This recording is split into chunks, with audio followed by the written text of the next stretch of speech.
So we're in a depression right now. Okay. It will last for a long period of time, but a lot of people get confused, and one can understand why, about the difference between a recession and a depression. Yeah. Now, Please. most mainstream economists, they don't like what I call the D word. They don't talk about depressions. They talk about recession. So a recession is conventionally defined as 2 or more consecutive quarters of declining GDP. And this would be the first back-to-back recession since 1980, 1981. So you have a recession, you come out of it, and then you go right back down into recession. So that's technical recessions. Depressions are different. And a lot of people think, well, if a recession is 2 quarters of declining GDP and a depression is worse, well, a depression must mean 10 quarters of declining GDP, as if it's a really long recession. And that's not the definition. The depression means depressed growth. Growth is depressed relative to trend, relative to potential. So you can actually have growth in a depression, but the point is the growth is too weak. And so this is what we're in. We had... the third quarter, when you went down that sharply, you were going to come back pretty steeply. That's natural. But we didn't come all the way back. People say, well, okay, you went down 31% and you went back up 33%. So aren't you back where you started? And of course, the answer is no, because you're applying the 33% to a smaller base. So if you normalize, let's say 2019 is 100% of 2019 output. You go down 5%, and then you go down 31%. Well, now you're around 65% of the prior output. Well, if 65 is the new base and you go up 33, that adds 21 or 22. But you're only back to 87 because you're working off a smaller base.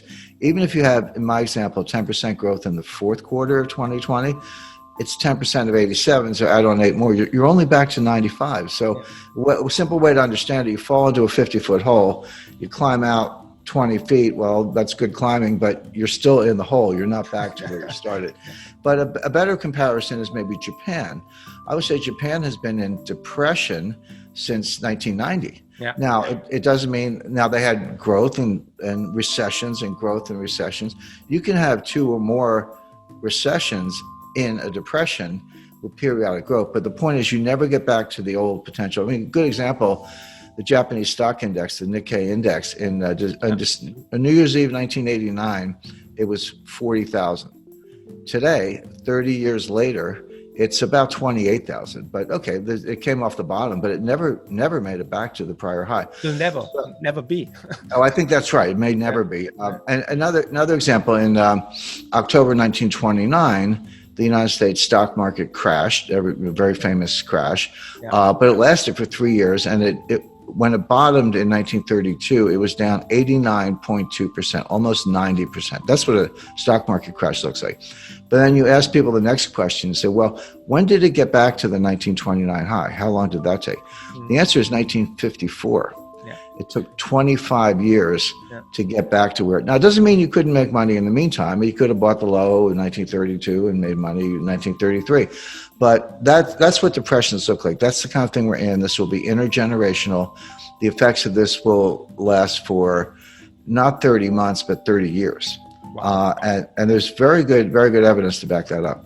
There was a group, it was an economist at the Federal Reserve Bank of San Francisco and 2 academic economists. And they looked at all of the pandemics in the last 650 years, going back to the Black Death. I often criticize economists because their time series are too short. They say they're doing correlations and regressions. I was like, well, no, we need a much bigger time series. Well, 650 years is good enough. But they went back to the 1350s, to the Black Death, and they looked at every pandemic in which 100,000 or more people died. The fatalities were 100,000 or more. Of course, the 2 worst were the Black Death, the plague in the 1350s, and the Spanish flu around 1918, 1919. The Black Death was about 75 million dead, they estimate, and the Spanish flu was 100 million dead. And then after that, there were several where there were 2 million fatalities and some fewer. They were using 100,000. Well, there were only 15 pandemics in the 650 years where 100,000 or more died. COVID-19, by the way, is going to end up being 3rd on the list. Right now, it's 5th, but we have over 1.8 million fatalities, but it's not under control. So you can see that number is going to go past 2 million. it'll pass the Asian flu, and there was one other influenza in the late 19th century. So it's going to be third on the list. But what they asked themselves, because they're economists, not doctors, and they said, well, how long did it take these economies to normalize following these extreme pandemics? And the answer is, on average, 35 years, not 35 months. And just to kind of give a concrete example of that. So I grew up in the 1950s and 1960s. It was a very prosperous time in the United States. I did not live through the Great Depression, but my parents did, and my grandparents did. So I was raised with a sort of depression mentality, even though I didn't live through it. And when we were little kids, 9 years old, my parents would send us that. We'd take our wagons and go door to door and collect tin cans and newspapers. And we weren't doing it for environmental reasons. It might have been good for the environment, but we were doing it for recycling, because all that stuff could be turned into buildings and so forth. And so, as I say, and that didn't change until the late 1960s, when the baby boom came of age, and then we just started partying and using credit cards and everything else. So it did change, but it took 30 years to change. In other words, the behavioral and adaptive effects of the Depression of the 1930s lingered through the 1960s. And that's my experience, but it's consistent with what these researchers found out. But at the end, when we get to asset allocations, I said, the first thing I do is I explain my methodology and explain what diversification is. Diversification is a very powerful tool. It does what it's supposed to do, which is increases your total return with less risk. But people don't understand how to diversify. I run into people, they say, well, I'm diversified. I own 30 different stocks in 10 different sectors, technology, consumer non-durables, minerals and mining, et cetera. And I say, you're not diversified. You may have 30 stocks, but you're in one asset class called stocks. So when stocks are hard, they'll go up together. I'm not saying they won't go, they'll go up together and go down together. So you may have 30 stocks, but you're not diversified. Diversification is, okay, have a slice for stocks, that's fine. Gold, cash, real estate, treasury notes, and alternatives. That is closer to real diversification. So in particular, I recommend about a 10% allocation to gold. And people always want to put words in your mouth. They say, well, Jim Rickards says, sell everything and buy gold. I've never said that. I don't believe that.